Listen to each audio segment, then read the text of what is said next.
Hey folks, Matt from artoftheimage.com. The Canon 6D Mark II has been announced. We're looking forward to actually getting them in hand when they hit the stores.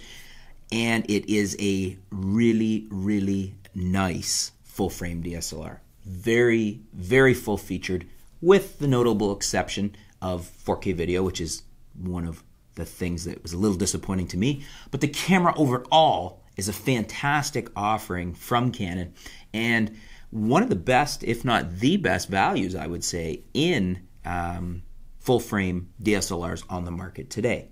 I've gone through all the specs, digging through it to see exactly what they gave us in the camera, and I've come up with nine reasons you might want to consider purchasing a Canon 6D Mark II.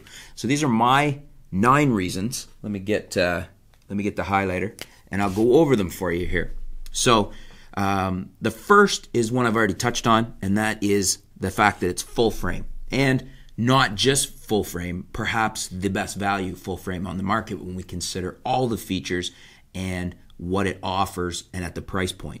So if you're in the market for a full frame camera, if you need full frame, if your shooting needs are such that full frame suits you or that is a need of yours, the 6D Mark II is one you might want to look at for the fact that it is one of the newest best value full frame cameras.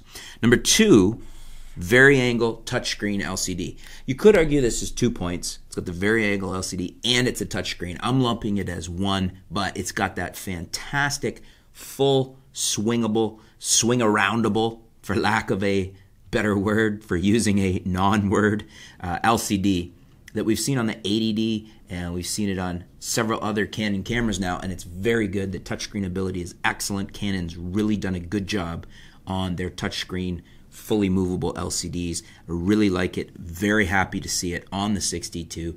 I've said for a while now that I think all modern DSLRs should have a fully movable LCD. Vari-angle, I believe, is Nikon's term, but it kind of defines it for me on what we're talking about. It's not a flip up. It swings right out and moves all around. Really handy for shooting and especially for video, but very good for photography as well.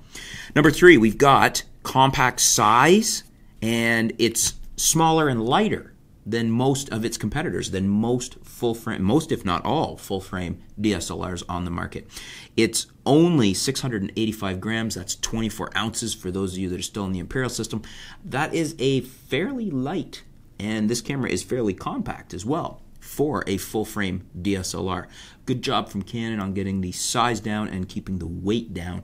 I always like to see a smaller, lighter camera, and this offering doesn't disappoint because we've got a good performing, well-spec'd, full-frame DSLR in one of the smallest bodies we've seen to date for full-frame.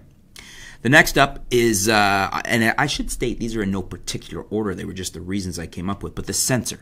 The sensor is 20 megapixel sensor, so it is a slight bump in resolution. It's a 6 meg bump in resolution from the 6D, from the original, from its the camera it's replacing, its predecessor, but it's a slight bump in resolution over its main competitors. In other words, the Nikon D610, the Nikon D750, the Sony A7 Mark II, these are all 24 megapixel full frame cameras. We've got 2 more megapixels with the 26 megapixel sensor that we've got in the Canon 6D Mark II. So while not a huge difference, it is technically a bump in resolution over those, and I always would rather see a little more than a little less when it comes to advancements in sensors and new sensors.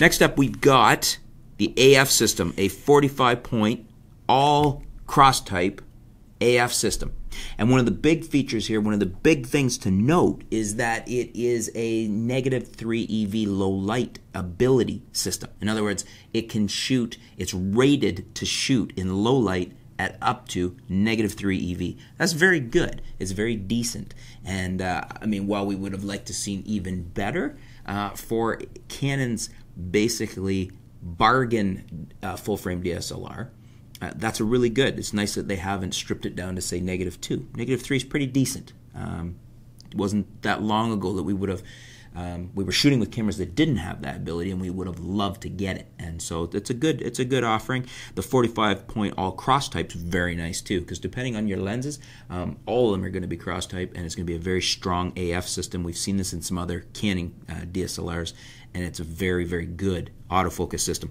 Tied into that is my 6-point. 6-point is dual pixel AF. Canon has kind of cornered the market share on this. For video, dual pixel AF is currently the best system we have for continuous focus during video. In other words, the ability for the camera to follow a subject smoothly without jerky motion, like a camcorder has always traditionally done. Canon has nailed this. Nobody else has really been able to equal Canon on this. Sony is very close. I would still give the nod to Canon in this department. Sony's getting very close. They're very good as well, but not quite at the level of Canon, and Canon has given us this in the 6D Mark II. Next up we have this is number 7.7, the Digic 7 image processor, which is one of the reasons we have an ISO of 100 to 40,000 abilities or settings available to us in the 6D Mark II. So the Digic 7 is allowing for better high ISO ability, cleaner images at high ISO, and also moving things faster through the pipeline with the higher resolution sensor and whatnot. So it's just a more advanced processor, a more advanced computer brain, if you will, in the camera. And good on Canon to be continuously, I mean, they have to keep improving this, but instead of giving us a lesser abled one that wouldn't allow for quite these same specs, they're giving us a very good Digic 7 image processor.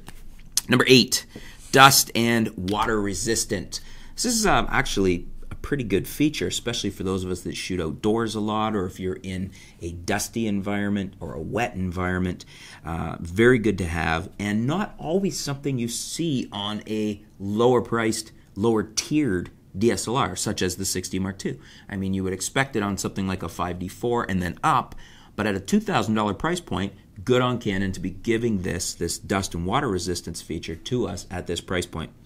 Last but not least, number 9, and this isn't a one of its shining features, but it's a good feature, and that is the built-in Wi-Fi, NFC, Bluetooth, and GPS. Basically, with all those together, this camera is giving us some of the best connectivity we've ever seen on a DSLR to date, and it's built in.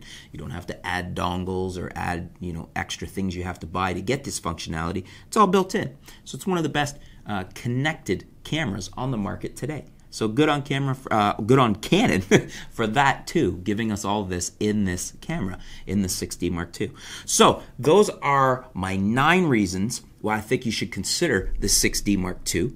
Let me know, what do you guys think? Is there something I've left out that should have been in reasons to consider it? Is there one of these that you don't think is worthy of a reason to consider the 6D Mark II? Let me know in the comments below. Let's discuss it a little. Let's discuss the 6D Mark II.